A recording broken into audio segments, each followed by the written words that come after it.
Magka-live-in, arestado, 3 patay. Bago tayo magpatuloy, huwag kalimutan mag-follow, mag-like, at i-share iyong aming Facebook page.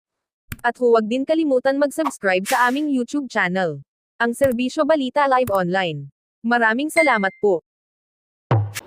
Dahil sa selos, duguan at wala ng buhay ang 3 tao na matagpuan sa isang bakanteng lote sa Calamba City, Laguna.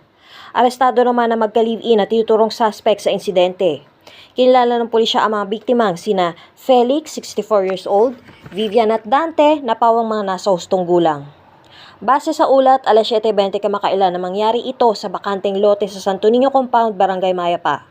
Pagdating ko po ron, nakita ko nga, nagulat ako. Tatlong patay nga, isang babae, 2 lalaki. Yung isang lalaki nasa loob ng kubo, yung 2 nasa labas ng kubo. Puro, murder po talaga.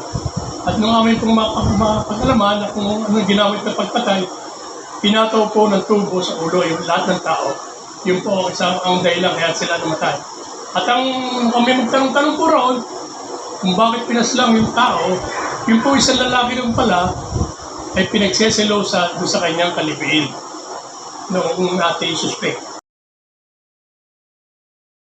Sa investigasyon ay namataan ng saksi na nakikipag-inuman ang 3 biktima sa isa sa mga suspect na si Alice Cherry. Naunang napaulat na magkarelasyon daw ang babaeng suspect sa isa sa mga biktima at nagkaroon na din ng konfrontasyon ang lalaking suspect na si Alice Anthony sa naturang biktima at binagbantaan umano ito. Dito nabuo ang pasya ng kapulisan na magsagawa ng follow-up operation at arestuhin ang dalawa. Binati ni Laguna Provincial Director Police Colonel Mel Unos ang Calamba City Police Station sa ilalim ng pamunuan ni Police Lieutenant Colonel Titoy J. Cuden dahil sa agarang pagresolba ng kaso. Ito si Dryan Zamora, nag-uulat dito sa Calamba City, Laguna para sa DCSB, ang himpilan ng katotohanan at paglilingkod.